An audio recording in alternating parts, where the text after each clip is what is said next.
चुनाव का बिगुल बज चुका है, चुनावी माहौल गर्मा चुका है, आरोप प्रत्यारोप अपने चरम पर है। हर पार्टी पूरी ताकत के साथ मैदान में उतर चुकी है और मुख्यमंत्री भी जोर शोर से प्रचार करते हुए नजर आ रही हैं। रैलियां, रोड शो और लगातार जनता से संवाद। लेकिन इसी चुनावी माहौल के बीच ममता बनर्जी लगातार चुनाव आयोग और प्रधानमंत्री मोदी पर हमलावर है। ममता बनर्जी ने चुनाव आयोग और प्रधानमंत्री पर बेहद गंभीर आरोप लगाए हैं। उन्होंने कहा, एसआईआर भाजपा का वैनिश वॉशिंग मशीन वाला गेम प्लान है, जिसका मकसद लोगों का वोट देने का हक छीनना है और बंगाल इसे बर्दाश्त नहीं करेगा। ममता बनर्जी का आरोप है कि उन्होंने खुद मुख्य चुनाव आयुक्त को पत्र लिखकर इस पूरे मामले पर गहरी चिंता जताई है और दावा किया है कि पश्चिम बंगाल में लोकतांत्रिक अधिकारों के खिलाफ एक बड़ी साजिश रची जा रही है। उनके मुताबिक भाजपा के एजेंटों को रंगे हाथों पकड़ा गया है, जो पश्चिम बंगाल के मुख्य निर्वाचन अधिकारी के दफ्तर में हजारों की संख्या में फर्जी फॉर्म 6 जमा कर रहे थे, ताकि गैर निवासियों और बाहरी लोगों को बंगाल के वोटर लिस्ट में शामिल किया जा सके। उन्होंने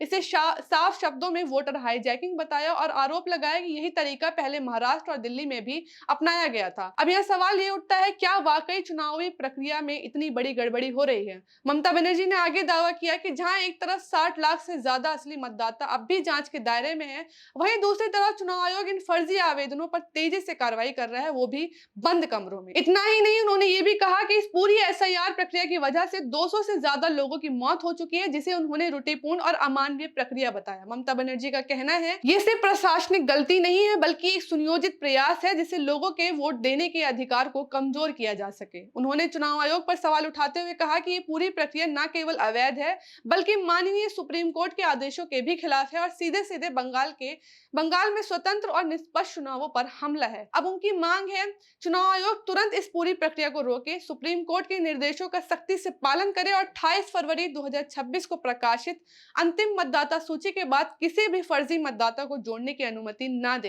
अंत में ममता बनर्जी ने बेहद सख्त संदेश देते हुए कहा, बंगाल अपनी लोकतांत्रिक प्रक्रिया को दिन दहाड़े लूटने नहीं देगा और बंगाल के लोग सब देख रहे हैं। अब बड़ा सवाल है, क्या ये सिर्फ चुनावी बयानबाजी है या वाकई लोकतंत्र के साथ कोई बड़ा खेल हो रहा है? क्योंकि चुनाव सिर्फ सत्ता बदलने का माध्यम नहीं होता, बल्कि जनता के भरोसे की सबसे बड़ी परीक्षा भी होती है। आप अपनी राय जरूर दें, आपकी राय मायने रखती है। मेरा नाम माहिम है और आप देख रहे थे इनकलाब हिंदी।